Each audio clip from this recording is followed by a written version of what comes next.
Okay. Welcome everyone back to Center Education, Tuesday, May 9th, 2:07. Our last bit of business today is on a bill H452, an act relating to expanding apprenticeship and other workforce opportunities.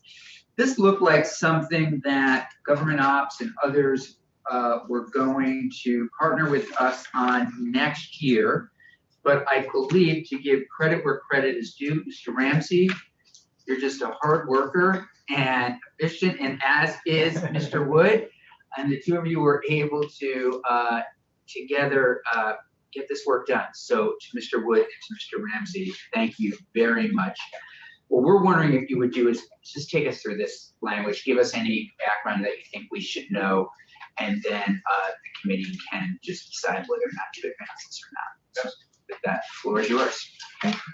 For the record, good afternoon. Cameron Wood, Policy and Legislative Affairs Director for the Vermont Department of Labor. And Jay Ramsey, I'm the Director of Workforce Development at the Department of Labor, and I've been in this role officially a week. Congratulations. I've been with the department for a year, but before that I worked for the Agency of Education for 10 years as the State Director for Technical Education. So that's right. Sarah Buxton brought you over, I believe. Yes, right. That's right. Okay. So we'll try to be succinct, and I'll kind of give a little bit of background of the reasons behind the bill and what's in the bill, and turn it over to Jay to talk a little bit more in depth about the pieces that your committee, may want to look at more specifically. This bill was one of the priority items for the department and for the administration when it comes to workforce development for the legislative session this year. If you look at our current apprenticeship statutory language, it is 5 pages long. It was written primarily in the 40s and the 60s and has barely been updated since then. Like most of the programs that we administer at the Department of Labor, the apprenticeship program is a federal-state partnership in that it is a system that is constructed by the federal government and then administered by the states, with funding coming to us from the federal government to administer, and the state having to make sure that all of our laws are in compliance with the federal government. So when you think about unemployment insurance, workers' compensation, similarly, we have to make sure that we're in compliance with federal laws and regulations for the administration of apprenticeship. Apprenticeship goes back a long ways, and Jay's got a lot of knowledge and information about how apprenticeship got started. But for our purposes here, the Department of Labor, administer the apprenticeship program, if you will, for the state. As I mentioned, the statute is only about 5 pages long. It's contradictory, it's outdated, and part of what we've been working on over the past year or so, since Jay came into his role as assistant director, is to modernize the apprenticeship program in the state. And that's modernizing both the system that we use, which we have done. We're now utilizing a system that was designed by USDOL and supported by USDOL. So we've transitioned. It's one of the only systems we have at Labor that is modern. And separately from that, we have been working to try to modernize the statutory language to get us into compliance, not only with the federal regulations regarding apprenticeship, but also to really put in statute what is actually currently in practice for how the apprenticeship program is run. So this is a 52-page bill, but and I know that provides a lot of concern for you all as legislative members. It's a lot of language here, but the reality is the vast majority of what is in this bill is just codifying what our current apprenticeship practice is. So it gives a definition section. We have no definitions in the current apprenticeship statute. It designates the department as a registered apprenticeship agency. It makes some very slight tweaks to what currently exists called the Apprenticeship Council, creates an apprenticeship board, and it kind of clarifies their advisory role and the information the department has to provide to them. It requires that the department have a 5-year strategic plan, which is in alignment with the federal government's requirements. It requires that we provide the General Assembly an update every year on all the program metrics and parameters around the apprenticeship program on an annual basis. The House Commerce Committee did a lot of work in those areas to make sure that we were providing information that you all, as the legislative bodies, would find valuable and helpful. We did a lot of work with the House Commerce Committee because we want to try to incentivize new occupations, new programs in apprenticeship, and we want to try to incentivize diversity in those programs. A lot of what we have is, middle-aged white males in electrical and plumbing, and so we recognize that and want to make sure that we're doing a lot of work in diversifying the apprenticeship programs throughout the state. So the vast majority of the language here is about the setting up the administrative structure, the requirements to register with the department, what has to be within the apprenticeship standards, how we can potentially deregister an apprenticeship program if it's not in compliance with the requirements. We do not have the authority, arguably, in statute to do that right now.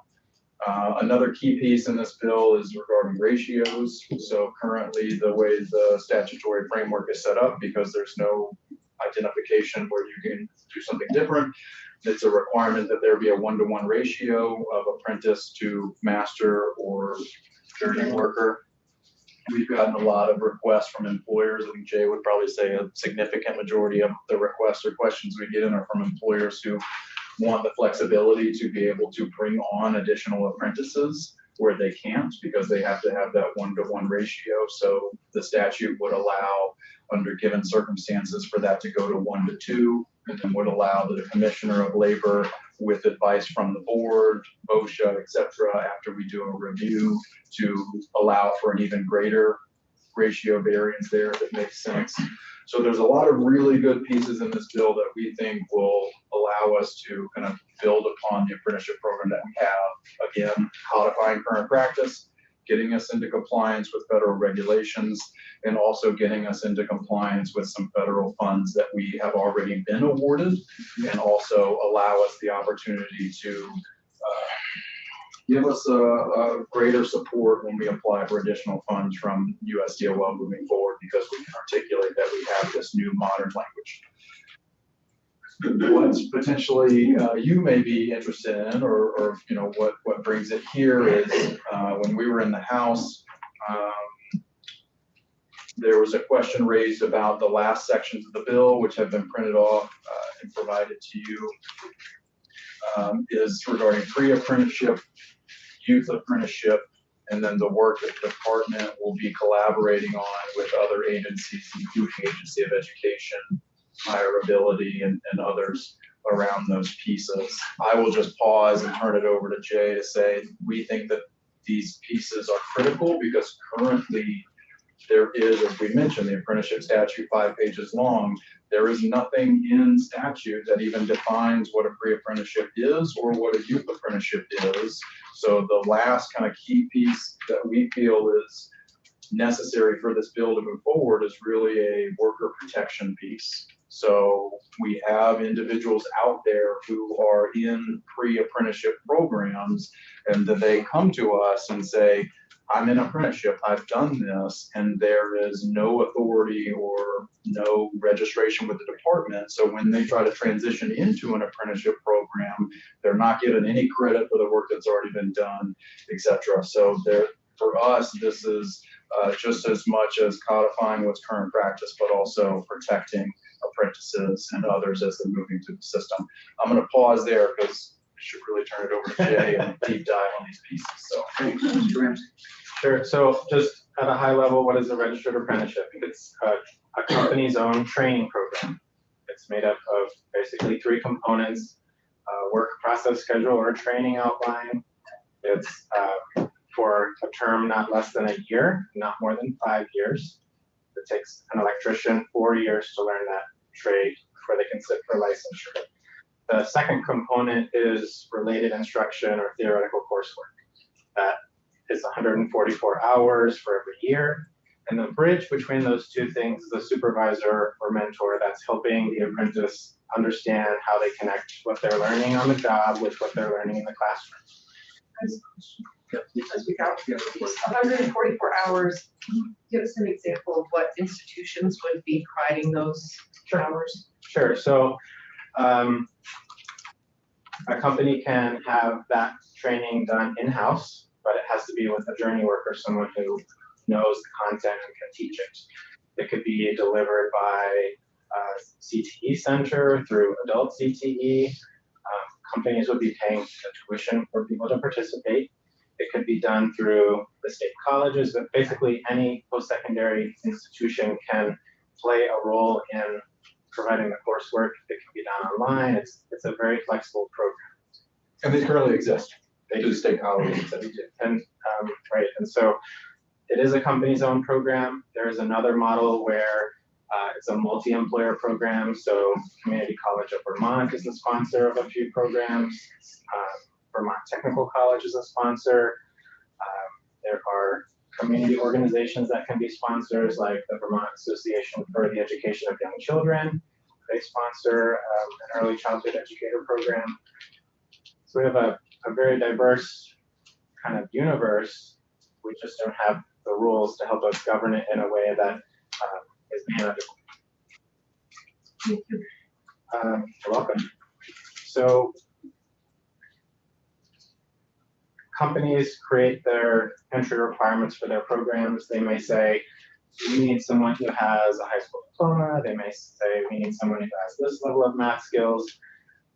The pre-apprenticeship is intended to help prepare people for those entry requirements.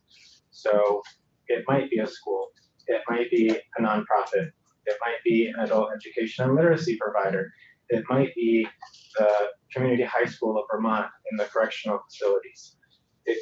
We can have all kinds of entities playing that pre-apprenticeship role. The youth apprenticeship is intended for, I guess I should probably also say, we do not have apprentices who are younger than 16. That's a federal law. And so when we're talking about youth apprentices, we're talking about people who are 16 and 17, who are probably still in school.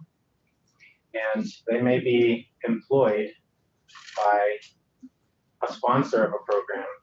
And the sponsor says, we'll support you, we will sponsor you to learn this occupation as an electrician.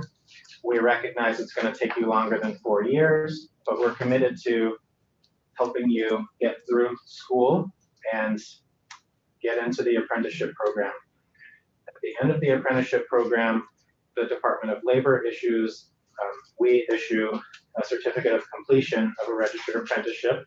And because we are part of a national system, that credential is recognized across the United States. And so, you'll probably hear these paths, going to college versus getting a registered apprenticeship. Because we have partners like CCV and Vermont Tech involved, CCV, for instance, builds college courses into their programs. And so they're not mutually exclusive paths. And as Cam said, we have most of our apprentices are between 16 and 35. They're mostly white men. But we do have older folks coming in to be apprentices, and those are the people who are changing careers. These are the people who maybe just decided that they want to learn something new. So we have a wide range of people who are apprentices, but even wider range of people who could be apprentices with this. So I have another question, sorry. Resource does a really cool program. Is it at all tied to any of this, or do you work with them at all? So Resource, we just approved in the last year a commercial carpenter program that serves multiple employers in Chittenden County. That's sponsored by the Associated Builders and Contractors of New Hampshire and Vermont, and Resource provides the related instruction. When I was the state CTE director, we approved a credential, part of the curriculum for construction programs called NCCER, and Resource delivers the NCCER credential. So we're contributing to the development of career pathways through stackable credentials that are delivered through the registered apprenticeship program. Do you want to talk to the last section of the bill, the career pathway alignment piece? Yeah, so as And this will be on page 49, the bottom of page 49 on the handout that you have. So as we're writing this, recognizing there are all kinds of things that we maybe don't know or can't anticipate, but we want to signal that we're aligning efforts and creating a space for us to work with the Agency of Education, to work with Higher Ability, formerly Vocational Rehabilitation, and other state partners to enhance these career pathways. The Agency of Education has a career pathways coordinator. I've included her in some of the trainings that the federal government have given. So we're aligning our efforts. This isn't something that's been articulated in our however old statute. So this is sort of a new space for us to continue to align our work. I think the other thing I want to point out is on page 39. I haven't talked about this in other committees, but On page what? 39. We don't have to. Oh, sorry. Well, I'll tell you what it says. Sure. These have our definitions. This is in the section for standards of apprenticeship, and it's articulating what it is that we need to collect from apprentices when they register with us. And one of the things that we need to do in terms of alignment is align our data collection so that we can match data, and our labor data can help education's data in their reporting of outcomes. So this section says we're going to collect from an apprentice who's between the age of 18 and 25, what high school they graduated from, if they went to a tech center, which one, and those data points help us match, or they will help us match data with the agency so that the registered apprenticeship program can contribute to the outcomes that we have to report for ESSA. Representative Brannon, am I pronouncing it correctly? Brannon? Brandon, yeah. Yeah, thank you for joining us. You, I think, are following this work. Is that accurate? Is there anything you want to add or anything you think we should know as it relates to anything that you've taken on at this point? So, Representative Branning Jericho from Commerce and Economic Development. We worked with Cameron and Jay on this, and last names are hard. And the thing that I wanted to point out that is relevant to education is that there are pieces in here that require the sponsor, the business, to work with the PBGRs and personal learning plans for the student. And it's only a couple of lines, but it's in there, and I just wanted education to be aware of that. Where is that? So section 1124 is the section about youth apprenticeships. So Do we have those pages? Yes, page 48. 48. So youth apprenticeship is, again, a new area for us from a policy standpoint. The definition that existed that is in an earlier section, and this description comes out of a federal law that's been passed by the House, has yet to be taken up by the Senate. For the Senate, it's the National Apprenticeship Act.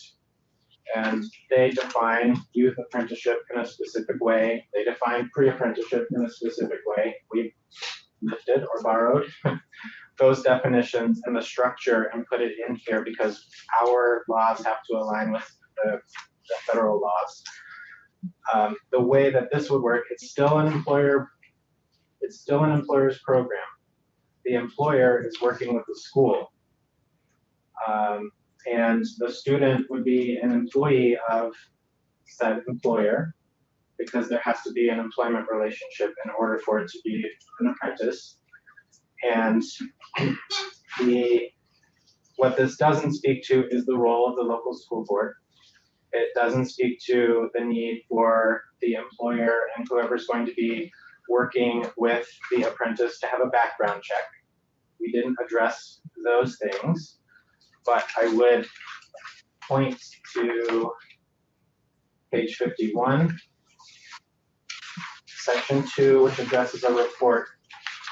I think in our work with House Commerce, there's a recognition that there is still some work that we need to do This was oriented around the equal employment opportunity requirements and how that process works, and a need for us to work with the Office of Racial Equity. But within that structure, we still have to report to the legislature on January or before January 15th on changes that we would want to make. And I committed to House Education that we would include these things around how youth apprenticeship works in that report. And so whether those requirements would live in a revised version of the statute that comes in next session, or whether those live in policies that the Department of Labor creates as a result of implementing the program, those are the two avenues that we have to address those major concerns. And I just want to point out two things on this piece in particular. There was a technical amendment on the House floor that did add the House Education Committee in this committee as far as that report. So we do have to report back to you. But there's nothing in the language that gives the department any authority to alter any of these local school district requirements. I kind of stray out of my lane a little bit here. I haven't worked in agency of education, et cetera, but this just gives us the ability to register these entities as an apprenticeship program, and the either sponsor, which could be an employer or may not be an employer, would come to us, and it would allow us to then, if you're looking at page 48, we can require them to provide us with information on how, quoting here, competencies or proficiencies are aligned between their high school education and the youth apprenticeship program and states which graduation requirements will be met. So we don't have the authority to do this now. And so again, I think that was one of the concerns, was about us somehow superseding the authority of these local districts when it relates to this. I don't read the language as providing that at all. It's saying we can register you if you don't meet the requirements of said local board, and we see that in your registration process, then we have the authority to say, no, you need to go back, get your ducks in a row, come back to us with registration. So this just gives us the authority to say, you check these boxes. I think the plan and practices, as Jay said, we will need to work out a little bit of these details with AOE and others and how this needs to look. That will include local partners as well. The House Commerce Committee wanted to be specific in adding language in the bill that included local partners. So that's how we are interpreting this bill. I just want to say thank you. Thank you. Yeah, House Commerce. This is so great. I'm so excited to see how this fleshes out and gets, out there in the world, what it'll look like. But it seems like great work. Thank you. I guess the way to, just any objections to this moving forward, then tomorrow we'll make a motion. Senator Clarkson will do this for Senator Rumpensdale, and we'll move this language, and I think we'll get a report then back next year. Yes, sir. Representative Grading, anything else from you? Okay, great. And just very quickly, I was going to say, I think David Hall, your legislative counsel, was going to send the side section by section, so you should have 3 that. steps ahead. Yeah, that way you have that. Thank you, Mr. Hall. You don't want to read through the whole 52 pages. Thank Thanks, everybody. Good to Thank see you. you. Thank you all. Committee, anything else for today? Seeing none.